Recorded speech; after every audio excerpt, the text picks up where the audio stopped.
మిథున్ రెడ్డి గారి liquor scam ఏదైతే ఉందో అది బయటకు వస్తున్నట్టేనా? నేననేది హ్మ్. లిక్కర్ ఆ ఉద్యమానికి వారసులం మేమే. హ్మ్. సారాయి ఉద్యమం, వ్యతిరేక ఉద్యమం దోపుకుంటాం. మా మండలం నుంచి మా మామగారు డాక్టర్ అంకయ్య గారు. ఏది ఉదయ్ గారా? కలిగిరి మండలం. కలిగిరి మండలం. పాపన అంకిరెడ్డి గారని హ్మ్. మా మామగారు దాన్ని సృష్టించినోడు. డాక్టర్ విజయ్ కుమార్ అని నెల్లూరులో ఉంటారు. ఆ! మొట్టమొదట సారాయి ఉద్యమానికి నాంది పలికింది మేమే. దానికి వారసులం మేమే. రాష్ట్రమంతా తెచ్చాం. మేము తెచ్చిన ఉద్యమాన్ని నిలుపుకోలేకపోయారు ప్రజలు. మేమేం చేశామంటే ఆ సారాయి ఉద్యమం మనం చదువుకుంటున్నప్పుడు గద్దరన్న చనిపోయాడున్నాడు. హ్మ్. మా హై స్కూల్లోనే గద్దరన్న పాటలు అన్నీ పెట్టినప్పుడు మేము అప్పుడు 9th, 8th చదువుకునేటప్పుడు ఉజ్జురంగా పోతుండేది మేము కూడా. హ్మ్. ఆ మూమెంట్లో ఏందంటే ఒక ఆలోచన చేసి ఆ సారాయి పొట్లాలు చింపి ఆ పోసి పెట్టారు. ఆ హ్మ్. దోపుకుంటాను గ్రామం. హ్మ్. ఆ గ్రామం అంతా మా బంధువులే. మా పిన్నమ్మళ్ళు అంటే రెడ్డిస్ అధికంగా ఉంటారు ఆ విలేజ్ దోపుకుంటాను గ్రామంలో. ఆమె రోసమ్మ అనే ఒక ఆమె ఉండి చిన్న బడ్డీ ఉండేది దానికి. హ్మ్. పెద్ద ఆమె బాగా భూషణంగా ఉండేది. ఆమె ఖాళీగా ఉండేది. ఇట్టంతుగా ఉండి ఖాళీగా ఉండేది ఆమె. ఎవరు తిరిగేవాళ్ళు లేరు. ఆఫీసుల చుట్టూ ఆమెను పెట్టారు అడ్డం. అసలు వెనక పక్క బ్యాక్ బోన్ నిలబడింది డాక్టర్ అంకిరెడ్డి. కాళేశ్ అని ఇంకో కుర్రోడు కూడా ఉండేవాడు, ముస్లిం కుర్రోడు. అందువల్ల ఏంటంటే అప్పుడు ఫస్ట్ మా మండలం బ్యాన్ చేశారు ఇది సారాయిని. ఆ తర్వాత మా జిల్లా, మా సింహపూర్ జిల్లా, నేను ఎప్పుడు అంటారు కదా, మా సింహపూర్ జిల్లా బ్యాన్ చేశారు. ఆ తర్వాత 94 ఎలక్షన్లో ఎన్టీ రామారావు గారు మాట ఇచ్చారు మద్యపాన నిషేధం చేస్తానని. మాట మీద పెద్ద ఆయన నిలబడిండు. తర్వాత ఏం చేసింది, మద్యం వచ్చింది. అంటే ఎన్నో కష్ట నష్టాలకు వచ్చి కేసులకు వచ్చి మద్యపాన నిషేధాన్ని జ్వాలను రగిలించినటువంటి డాక్టర్ అంకయ్య గారు మా మామయ్య సగర్వంగా చెప్పుకుంటాను. పాపన అంకిరెడ్డి గారు ఆయన చాలా ఇప్పుడు కూడా కరోనాల టైంలో అన్ని హాస్పిటల్ మూసేస్తే ఆయన హాస్పిటల్ రన్ అయింది. భయపడకుండా ప్రజలకు సేవ చేసిన ప్రజా వైద్యుడు. కర్నూలు మెడికల్ కాలేజీలో మన ఎంఈ మైశ్వరారెడ్డి వాళ్ళ అడగని చెప్తారు, వాళ్ళు ఇద్దరు క్లాస్మేట్స్. డాక్టర్ అంకయ్య అంటే ఈవెన్ మైశ్వరారెడ్డి గారు హోం మంత్రిగా ఉన్నప్పుడు యాక్సిడెంట్ జరిగింది ఆ రోడ్లో. కారే నిలేషన్ రాడు, కారు నాపేశారు. హోం మంత్రి అయితే ఊడికి గొప్పరాబాయ్ అని. అప్పుడు కూడా నా డాక్టర్ గారు చెప్పి వదిలేశారు హోం మంత్రి అన్నాడు. అడగండి ఎప్పుడన్నా మైశ్వరారెడ్డి, నేను చెప్పిన మాట వాస్తవం అవాస్తవం కూడా తెలుస్తుంది మీకు. అందువల్ల ఏంటంటే ఈ మద్యం అనేది నేను చెప్తాను ఏంటంటే ఈ మద్యం మహామారి ప్రభుత్వంలో 3 దోపిడీలు జరుగుతాయి అంజీ గారు. ఈ 3 దోపిడీలకి కేర్ ఆఫ్ కాకి ఖద్దర్ గుర్తుపెట్టుకో. ఈ అల్ప సంపాదన, ఈ అల్ప సంపాదనలో ఈ రాజకీయ నాయకులు ఎంటర్ అయిపోతారు. నేను అంటుండే వ్యాలిడ్ పాయింట్ ప్రజల్లో పోవాలి, గుర్తుపెట్టుకోండి అంజీ గారు. ఒక మ్యానుఫ్యాక్చరింగ్ యూనిట్ లేకుండా నీకు ప్రభుత్వం వ్యాపారం ఎలా చేస్తుంది నాకు చెప్పండి. ఇప్పుడు ఏపీఎస్ఆర్టీసీ కార్పొరేషన్ ఉంది, దానికి సొంత బస్సులు ఉంటాయా, సొంత మనుషులు ఉండరా లేదా? I right? నీకు అసలు డిస్టిలరీయే లేదు, నువ్వు మద్యం వ్యాపారం ఎలా చేస్తావు? నేను అంటుండేది ప్రభుత్వానికి రిజిస్ట్రేషన్ ఆఫీస్ ఉంది, ఎంఆర్ఓ ఆఫీస్ ఉంది, ఏపీఎస్ఆర్టీసీ ఉంది. నేను చెప్తాను పోలీస్ స్టేషన్ నుండి లిక్కర్ డిస్టిలరీ మ్యానుఫ్యాక్చరింగ్ యూనిట్ ఒక్కటి చెప్పండి నాకు. ఒక్క డిస్టిలరీ యూనిట్ నీకు లేకుండా నువ్వు లిక్కర్ వ్యాపారం ఎలా చేస్తావు ప్రభుత్వం?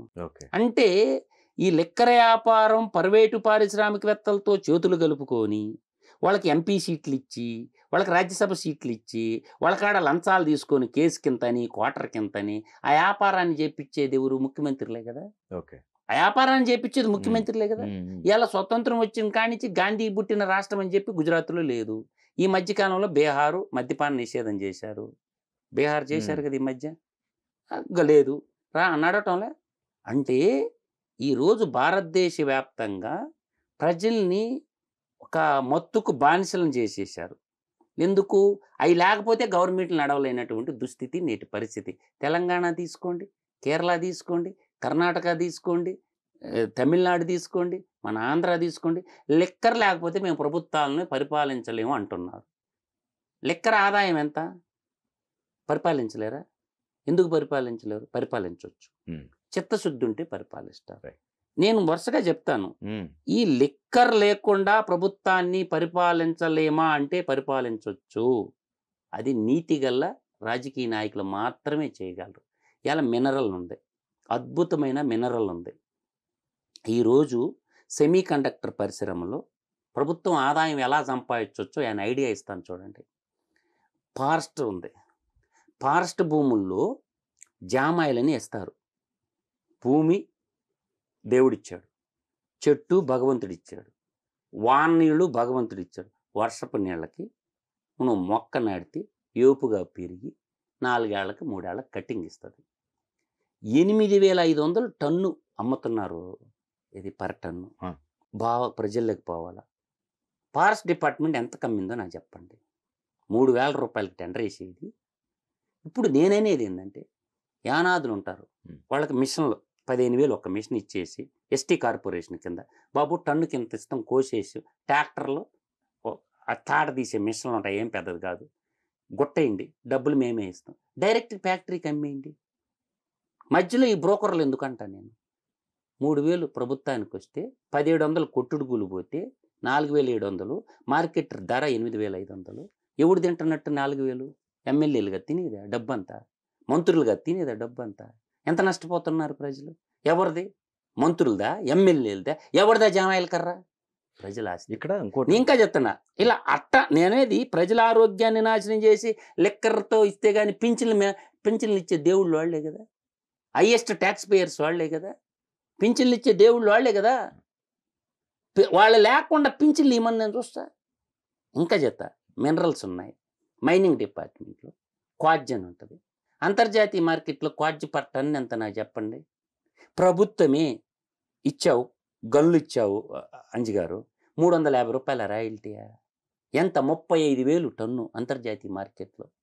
లోడండి మైనింగ్ శాఖ, మైనింగ్ ఇంజనీరింగ్ చదువుకున్న కుర్రోళ్ళు ఉండరుగా, దానికి ఏం కావాలా? పొక్కులేని మిషన్లు కావాలి, 4 టిప్పర్లు కావాలి. మైనింగ్ అన్ని కాలేజీలో ఇంజనీరింగ్ చదివిన విద్యార్థులకి జాబులు ఇచ్చేయండి, లోడండి, గొట్టేయండి, అంతర్జాతీయ మార్కెట్లో టెండర్ పెట్టండి, ఎంత వస్తుందో చూస్తా. రెడీ అమ్మ బడవ 350 రూపాయలు తీసుకుంటారు టన్నుకా. 35,000 సెమీ కండక్టర్ పరిశ్రమలో క్వాడ్జ్ యొక్క వాల్యూ ఎన్ని వేల కోట్లు వస్తుంది ఊహించుకోండి. నెల్లూరు జిల్లాలో అప్పులన్నీ ఒక సంవత్సరంలో తెరచవచ్చు. ఆంధ్రప్రదేశ్ అప్పులు 1 ఇయర్లో తెరచవచ్చు. అంత ఉంది క్వాడ్జి. మా సింహపూర్ సీమలో బోల్డ్ అంత ఉంది. ఎవరు చెప్తారు కబుర్లు? కాదండి, ఇక్కడ ఇప్పుడు గత ప్రభుత్వంలో జగన్మోహన్ రెడ్డి గారు అవినీతికి సంబంధించింది ప్రతిసారి సందర్భంలో చర్చించుకున్నాం. నెక్స్ట్ లెవెల్ ఏదనంటే పెద్దిరెడ్డి గారు, తర్వాత మిథున్ రెడ్డి గారు వెనకాల. అనేది ఏంటంటే 3 ముఖ్యమంత్రులు. అంటే రాయలసీమ అంతా పెద్దిరెడ్డికి ఇచ్చేసిండు, రాయలసీమ మొత్తం పెద్దిరెడ్డికి అప్పచెప్పేసిండు. ఆయన రాయలసీమ ముఖ్యమంత్రి అనేవాళ్ళు. ఉత్తరాంధ్ర అంతా విజయసాయి రెడ్డి ముఖ్యమంత్రి. అర్థమవుతుందా? మధ్యాంధ్ర ఉంది చూసావా, అదంతా దూరంపూడి చంద్రశేఖర్ రెడ్డికి అప్పచెప్పేశాడు. ఎవరు పార్టీ వాళ్ళు చేసుకున్నారు. సజ్జల రామకృష్ణారెడ్డికి ప్రకాశం జిల్లా, నెల్లూరు జిల్లా, గుంటూరు జిల్లా 3 జిల్లాలు అప్పచెప్పాడు. కృష్ణా ఈస్టు వెస్టు ఈ 3 జిల్లాలు. అందువల్ల ఏంటంటే రేషన్ మాఫియాలో వాళ్లే, లిక్కర్ మాఫియాలో వాళ్లే, గుట్కా మాఫియా ఉంటుంది. మేము మర్చిపోయినారు, గుట్కా బ్యాన్ కదా. రాష్ట్ర సచివాలయాలు ఇక్కడ గుట్కా దొరకదా? గుంటూరులో ఏ అంగళ్ళలో దొరకదో నాకు చెప్పు. గుట్కా బ్యాన్ కదా, ప్రొబిటెడ్ కదా. యాళ్లే చెప్పు. గుంటూరు ఏ ఊర్లో లేదు నాకు చెప్పు. పోనీ హైకోర్టులో లేదా? రాష్ట్ర హైకోర్టులో పోలీసు వాళ్ళు ప్యాకెట్లన్నీ ఎతకండి, ప్యాకెట్లు దొరకతాయి లేదు గుట్కా ప్యాకెట్ల. వ్యవస్థని పరిరక్షించాల్సిన పోలీసు వాళ్ళ జోబుల్లో ఉంటుండే, నల్లకోటు వేసుకొని న్యాయశాస్త్రాన్ని అభ్యసించే న్యాయ కోవిదుల కాడ ఉంటుండే, రాజకీయ నాయకులుగా శాసనాలు తయారు చేసే రాజకీయ నాయకులు జోబీల్లో ఉంటుండే, ప్యాకెట్లో ఉంటుండే, కారుల్లో ఉంటుండే. ఇంకెందుకు రా ప్రొబిషన్ ఎత్తేయండి టోల్ గేట్లు. ఇంక ప్రొబిటెడ్ ఎందుకంట? దొరకకుండా ఉంటే కదా. ఇప్పుడు ఈ మిథున్ రెడ్డి గారి పైన వస్తున్నట్టు ఏదైతే ఉందో ఎంత మేరకు అవినీతి ఉండొచ్చు? నాకు తెలిసింది నేను చెప్పాను, మొన్న గతంలో చెప్పా, నేను ఆ మాటకు కట్టుబడి ఉంటా. మిథున్ రెడ్డి ఒక చిన్న పక్కి పిల్ల లాంటి. నీకు లెక్కేసుకోండి, స్టాటిస్టిక్స్, లిక్కర్ కన్జంప్షన్ స్టాటిస్టిక్స్ తీయండి అంజి గారు. దాంట్లో ఒక్క తాగుబోతువాడు గవర్నమెంట్కి ఇచ్చినటువంటి డబ్బు ఓన్లీ లంచమే క్వార్టర్కి 50 రూపాయలు ఇచ్చాడు. 170 రూపాయలు ప్రభుత్వ సంఘటిత నిధికి ఇచ్చింది, 220 రూపాయలు ప్రభుత్వం వసూలు చేసింది. అప్పుడు మీరు సింపుల్గా నేను ఎందుకు చెప్తున్నానంటే ఈ లెక్క ప్రతిసారి చెప్తాను నేను, ఈ లెక్క వదలను. చిత్తశుద్ధి ఉంటే బయట పెట్టండి అంటుండా. నీకు ఇక్కడ ఏంటంటే డిజిటల్ పేమెంట్స్ ఎప్పుడైతే ఆగిపోయినాయో శనివారం ఆదివారం అసలు సేల్సే కానీ జరగలేదని రాసిన సందర్భాలు కూడా ఉంటాయి. 1000 రూపాయలు అమ్మితే 300 అమ్మినట్టు రాసే. నీకు ఎందుకు చెప్తున్నా అంటే 170 రూపాయలేమో సంఘటిత నిధికి చూపించారు, 50 రూపాయలేమో 220 తాగుబోతులే ఎవిడెన్స్. బాబు నువ్వు క్వార్టర్ ఎంతకు కొన్నావు, ఈ బ్రాండ్ ఎంతకు కొన్నావు అడగండి, సాక్షి దొరికిందా?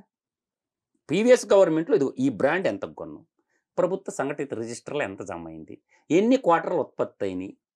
ఇప్పుడు production register, supply register, consumer register, 3 రిజిస్టర్లు తీయండి, బ్యాలెన్స్ షీట్ తేలిపోయిందా లేదా, ఎంత టైం పట్టద్ది, ఒక్క డిపోది బయటకి ఏది వద్దు. వాళ్ళు అదంది కదా ఎస్పీవై ఆగ్రో డిస్టిలరీస్, అదొక్కటి దీని బయటకి స్టాటిస్టిక్స్. ఓకే, నేను చెప్పింది ప్రొడక్షన్ రిజిస్టర్, ఓకేనా, సప్లై రిజిస్టర్ 2 అయిపోయిందా, కన్సెప్షన్ రిజిస్టర్ 3 సైకిల్ సిటీ దీంది అయిపోయా, దొరికిపోయా దొంగలు. అంటే 50 రూపాయలు అంటే నీకు సింపుల్గా క్యాలిక్యులేషన్ వేసుకోండి, కన్సెప్షన్ లెక్క 1 క్వార్టర్కి వేసుకోండి. నేను ఎక్కువ కూడా 2-3 క్వార్టర్లు తాగేవాళ్ళు పక్కన రేట్ 1 క్వార్టర్కి వేసుకో. ఇక్కడ 30 రోజులకి 30-50 1500, అంటే సంవత్సరానికి 18,000, 5 సంవత్సరాలకు 90,000. ఓకేనా, 5 సంవత్సరాలకు 90,000 అయిపోయిందా. ఇట్లా తాగుబోతుల సంఖ్య ఇంటూ 90,000 ఏంటి, ఈజ్ ఈక్వల్ టు ఎంత అయింది చూడండి. 31,500 కోట్ల రూపాయలు లిక్కర్లో లూటీ చేశారు, డైరెక్ట్ లూటీ చేశారు. 31,500 కోట్లు అంచి గారు. మీరు అనుకున్నట్టు 3,113 కోట్ల రూపాయలు అది వేరే, ఆ కథ వేరే, అది కేసుకింత, ఒక కేసుకింత 200, ఆ లెక్క వేరే. ఒక 7 కంపెనీలకి 63% లిక్కర్ ఇచ్చారంటే ఎక్సైజ్ మినిస్టర్ ఊరు అన్నాడు, ఒక ఎస్సీని అడ్డం పెట్టుకొని, వాళ్ళకి ఏం తెలియదు. ఉప ముఖ్యమంత్రిగా ఉండేవాడు నారాయణ స్వామి అని చిత్తూరు, ఆడికి అసలు ఏం తెలియదు దాని గురించి. దాన్ని చేసినోడు ఏరే, ఆ శాఖను హోం శాఖ ఉన్నారు, హోం మంత్రికి ఏం తెలియదు, నడిపించినోడు ఏరే. మంత్రులు వాళ్ళని అడ్డం పెట్టుకొని, ఎస్సీలను అడ్డం పెట్టుకొని వీళ్ళు నాకేసారు అన్నమాట. ఆడేమో 2 పాపం మహిళా తల్లులు, మహాన్ తల్లులు, దళిత తల్లులను అడ్డం పెట్టుకొని వీళ్ళు నాకేసారు. హోంశాఖని మొత్తం సజ్జల రామకృష్ణారెడ్డి రూల్ చేసింది హోంశాఖని. ఎందుకు, ఇసుక టిప్పర్లు ఊరి, ఇసుక మాఫియా, గనులు మాఫియా ఎవరిది, పేరుకే వాళ్ళిద్దరు మహాతల్లుద్దు. వాళ్ళు ఏ రోజున హోంగార్డును కూడా ట్రాన్స్ఫర్ చేసిన వాళ్ళు కాదు పాపం, వాళ్ళిద్దరు సుచరిత ఒకటి, తానేటి వనిత ఒకటి, వాళ్ళని అడ్డం పెట్టుకుని వీళ్ళు చేసుకున్నారు. ఆడ ఉప ముఖ్యమంత్రి ఎక్సైజ్ మినిస్టర్గా నారాయణ స్వామిని పెట్టారు, చిత్తూరు జిల్లా నారాయణ స్వామి, అతను ఒక ఎస్సీ పాపం దళితుడు. వాళ్ళని అడ్డం పెట్టుకుని వీళ్ళు కానిచ్చేశారు వెనక పక్క. డిస్టిలరీలు ఎస్సీలు ఎన్నోడే నాకు చెప్పండి, డిస్టిలరీలు ఎస్సీలు ఎన్నోడే రాష్ట్రంలో. అదాని డిస్టిలరీ ఎవరిది, విజయసాయిరెడ్డిదేగా, అల్లుడిదేగా. ఈ సత్య డిస్టిలరీ ఎవరిది, బొత్స సత్యనారాయణదే కదా. ఎస్పీవై ఆగ్రో డిస్టిలరీస్ ఎవరిది, వీళ్ళదేగా, మిథున్ రెడ్డి వాళ్ళే కదా లైజ్కి తీసుకున్నదా. ఏయిరా ఎస్సీలు, బీసీలు, ఏ డిస్టిలరీలా, ఎస్టీలు లేవు, ఎస్సీలు లేవు, బీసీలు లేవు, డిస్టిలరీస్. డిస్టిలరీస్ లేకుండా వాళ్ళు దోపిడీ నుంచి చేస్తారు అంజి గారు నాకు చెప్పండి. అట్లా మీకు అర్థం చేసుకోండి సినిమా. ఎక్సైజ్ సినిమా అర్థం అయితే మీకు అర్థం అవుద్ది. ఎక్సైజ్ మినిస్టర్ ఊరు అతనికి ఏమన్నా డిస్టిలరీ ఒకటన్నా ఉందా, డిస్టిలరీ ఎవరి ఉండి, మైన్స్ అండ్ విద్యుత్తు అటవీ పర్యావరణ మంత్రి ఊరు, ఉత్తరాంధ్ర ముఖ్యమంత్రి ఒక ఆయన, రాయలసీమ ముఖ్యమంత్రి ఒక ఆయన, నెల్లూరు జిల్లా, ప్రకాశం జిల్లా, గుంటూరు జిల్లా ముఖ్యమంత్రి ఒక ఆయన, కృష్ణా ఈస్ట్ వెస్ట్ గోదావరికి ఒక ముఖ్యమంత్రి. ఆడేమో విజయసాయిరెడ్డి, ఏడేమో దూరంపూడి చంద్రశేఖర్ రెడ్డి, ఏడేమో సజ్జల రామకృష్ణారెడ్డి. ఈ 3 జిల్లాలకు ఆ 4 జిల్లాలకేమో పెద్దిరెడ్డి రామచంద్రారెడ్డి ముఖ్యమంత్రి. వీళ్ళందరికీ పెద్ద బాసు, ఎవరికి తెలియదు ముచ్చట్లన్నీ. అందువల్ల నేను అంటుండేది వ్యాలిడ్ పాయింట్ గుర్తుపెట్టుకో, లెక్కర్లో ఇసుకలో అవినీతి జరిగిన మాట వాస్తవం. దీనికి కారకులు కలెక్టర్లు. ఎందుకు కలెక్టర్లు? ఎస్ నేను చెప్తాండి. నేవా నది దగ్గర పోదాం. చిత్తూరు జిల్లాలో నేవా నది ప్రవహిస్తుంటది. కెమెరాలు ఎత్తుకొని పోండి నేవా నదికి. అంటే ఇసుక గ్రౌండ్ నుంచి ఒక 2 మీటర్లు 3 మీటర్లు ఉండాల, తీయకూడదు. నామ్స్ అదే చెప్పద్ది. అసలు అడుక్కడికి లోడేస్తే కలెక్టర్ కౌపళ్ళ. చిత్తూరు దగ్గర నేవా నది ఉంటుంది, మొత్తం చెన్నై బెంగళూరు పోయింది ఇసుకంతా. నేను నా కళ్ళతో చూసి వచ్చిన ఉండయా, రాళ్ళు బండరాళ్ళు పడుతుండే నదిలో 3 మీటర్ల పైన తీయాలి ఇసుక. అండర్ గ్రౌండ్ దాకా ఇసుక లోడకూడదు. ఉందా? ఏం చేయాలా చిత్తూరు జిల్లా కలెక్టర్ని? అదే బ్రిటిష్ వాళ్ళు అయితే ఎన్కౌంటర్ చేసేవాళ్ళు. కలెక్టర్కి తెలియకుండానే నేవా నదిలో ఇసుక పోయిందంటరా. శాటిలైట్ ఇమేజ్లు తీస్తే దొరికిపోతాడుగా. నేను అంటుండా కలెక్టర్ తెలియకుండా ఇసుక పోయిందా, మైనింగ్ డిపార్ట్మెంట్కి తెలియకుండా ఇసుక పోయిందా, నేవా నదిలో ఇసుక చూపిస్తారా? చిత్తూరు జిల్లాలో ఎస్పెషలీ నేవా అనేది చాలా బోర్డర్ ఉంటుంది, ఏదో అటు బెంగళూరుకి ఇటుకి నాకేశారు, మొత్తం ఊడ్చేశారు. ఇది ఒక దోపిడీ. విద్యుత్ శాఖ అది పెద్ద దోపిడీ, చిన్న దోపిడీ కాదు. మీరు చిత్తూరు నుంచి ఇటు ఒక రోడ్డు ఉంటుంది, 8 కిలోమీటర్లు వచ్చిన తర్వాత లెఫ్ట్ సైడు ఒక చింత చెట్టు కింద ఉంటాయి ట్రాన్స్ఫార్మర్లు, తర్వాత కండక్టర్ వైర్లు, కోట్ల రూపాయల మైలు అడవిలో ఉంది. అంటే ట్రాన్స్ఫార్మర్ల పేరు చెప్పి, రైతుల పేరు చెప్పి, మీటర్ల పేరు చెప్పి, కండక్టర్లు నాకేసింది ఎంత. అంటే గోడౌన్లో కూడా పెట్టుకోరా, ఎఫ్సిఐ గోడౌన్ లాగా ఎలక్ట్రికల్ ఎక్విప్మెంట్ గోడౌన్లో కూడా పెట్టుకోరా? గోడౌన్స్ కూడా ఉండవా? ఎయిర్ హౌస్లు, ఎలక్ట్రికల్ ఎయిర్ హౌస్లు ఏడండి నాకు చెప్పండి. ఎన్ని నియోజకవర్గాల్లో, నేను డైరెక్ట్గా అడుగుతుండా, ప్రతి నియోజకవర్గానికి ఎలక్ట్రికల్ ఎయిర్ హౌస్ ఉందా? ముందా నీకు తెలిసి మీ నియోజకవర్గంలో ఉందా ఎలక్ట్రికల్ ఎయిర్ హౌసా? ఎందుకు కట్టరు?